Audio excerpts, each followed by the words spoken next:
Dr. Jones, it is said that people who snore, which is apparently a fair amount. I mean, everyone in my family, everyone in my wife's family, and my wife and me, we both snore. So the point is, lots of people snore, and it looks like that an awful lots of people, of those who do snore, also have a little thing called sleep apnea, to a higher or lesser degree, of course, meaning they stop breathing throughout the night, sometimes for up to a minute, and sometimes up to 20 times a minute or whatever, 20 times an hour. Anyway, lots of time, way more often than they think.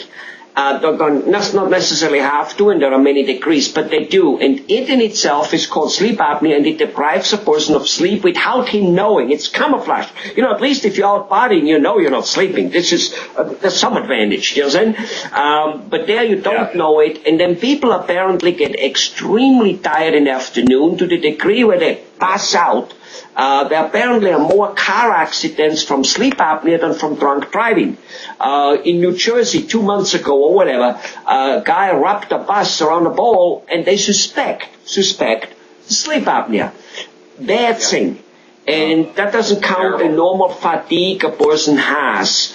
And while there is a golden standard of fixing sleep apnea, which is a CPAP machine. It's a machine which pumps oxygen into your mouth, but it's, you know, as a mask, you become an alien. It's expensive. There seem to be the appliances you dentists make, which are snoring appliances, which seem to be maybe not quite as good as the sleep apnea machine, but very, very good, and people wear it because the other machine, most of them, even if they have a prescription from it from the doctor, they still don't wear it because it's awful, apparently. I've heard that time and time again, where the people have been diagnosed with sleep apnea and they have been prescribed a CPAP machine, and they just don't use it. They don't use it. It's cumbersome, it's bulky, all the things that you mentioned, they just don't use it. And while as a dentist, you know, I don't make it a practice to treat sleep apnea, I do make anti-snoring devices. And the beauty is that with any person that even thinks they have sleep apnea, there are sleep centers that a study can be done to measure the quantity and the severity of their sleep apnea. And the same sleep study can be done with a dental appliance inside their mouth to see whether or not this has controlled their sleep apnea, or if it's better. And so, and you know, sorry to interrupt you, you simply know, you might not have it, and this is a good point you're bringing up, because those sleep apnea studies, you need to usually go to a guy, sleep in his house or whatever, his office for a night, and so they hook you up, and it's very expensive. Now, insurances might or might not cover it, that's, you know, that depends on what the person has. But the point is, it's actually, especially if it's not super severe, you know, like very obvious, because very obviously this whole sleep apnea thing has not been obvious to the medical field up till literally now. They know it's existing, but it was apparently something some people have. But now they start going, whoops, maybe many people have it. But put that sleep apnea on it, and next morning, literally, I mean, maybe it takes you a few days because maybe you got to get a little bit used to it or whatever, I don't know, but apparently you simply will be feeling more energetic. And if you feel more energetic, your sleep apnea is partially at least cured, because sleep apnea, this appliance or the CPAP machine is like glasses. If you don't put them on, you don't see. If you put them on, you see. Simple. Right? Well, you know, there's another way, Helmut, that you might be losing sleep at night if you snore, but you don't necessarily have sleep apnea. And that's if your wife or your spouse keeps rubbing you or pushing you to roll over, to change position. You may be waking up many times during the night, but you're also waking up them. And so with the anti-snoring device, you get a better rest because you're not being woken up that many times by whoever you're sleeping with.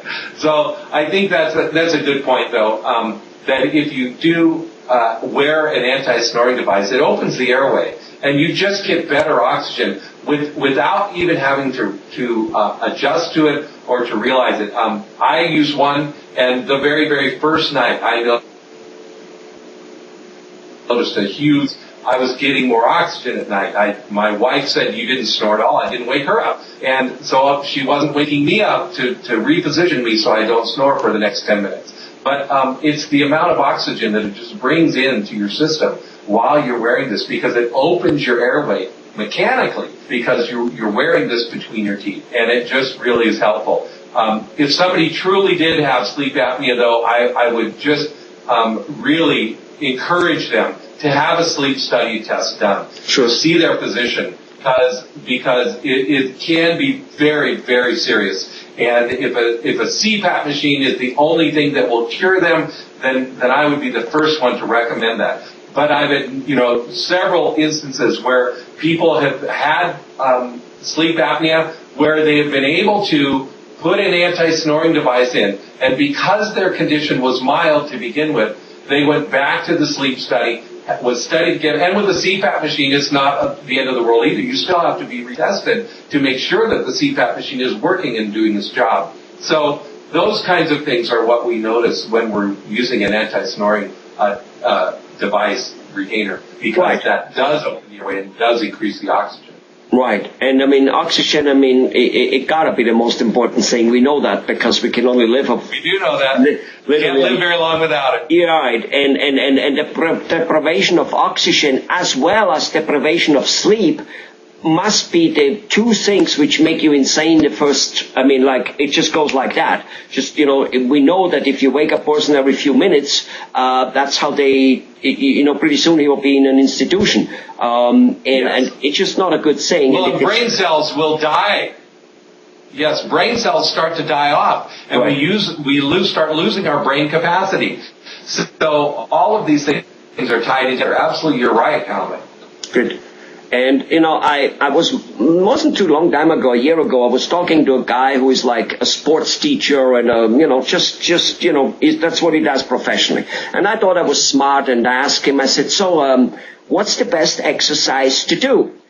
And I expected something like swimming or so. We read the newspapers. We after all, are very smart people, right?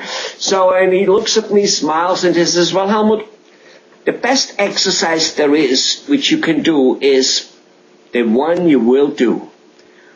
Yeah? And it was like so profound, so deep. I felt, of course, also so stupid, kind of, because, again, I'm a very good example. I love skiing, except I don't do any other exercise. So how often do I ski a year? 3 times? 4 times, maybe? Do you know what I mean? And so I exercise 4 times. That's like, saying I just had Thanksgiving turkey and I ate way, way too much, so I don't need to eat for a week. That doesn't work, right? Right. And so it's the one you will do. So CPAP machine, yes, most likely wonderful, except will you do it? So this one is a good way to start off.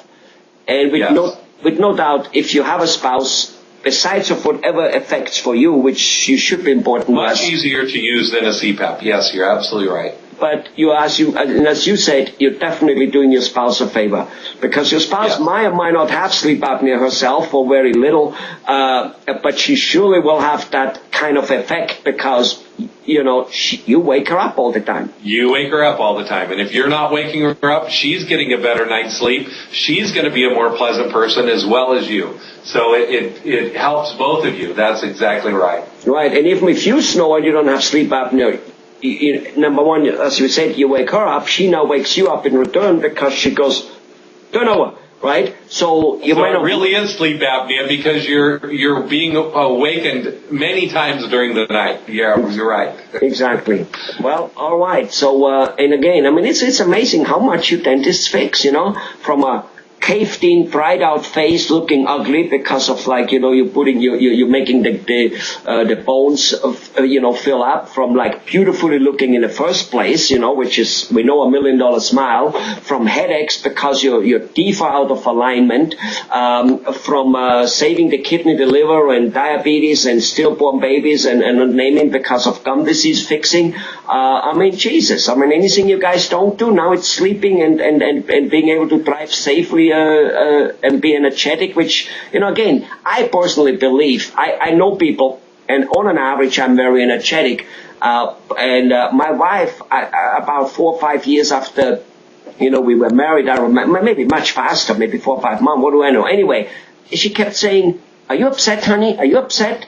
And I go, no, I'm not upset. And then it took her a while to realize what happens is, she said, you're not upset, you're tired. Because when I'm tired and exhausted, you sit a little dead on the kitchen table. You don't have new things to talk about. You don't want to. Yeah. And so, and I know people who wake up tired and exhausted, probably because of sleep apnea, maybe not, but probably. And to lead a tired and exhausted life is a very uneventful life. It's just not good. So maybe the sleep apnea, maybe a snoring device is the solution to an afternoon coffee pick-me-up or a Coca-Cola or a Red Bull. Absolutely. Red Bull. For many people it is. For many people it will absolutely have that same effect. And going back to the other, we do lots of things.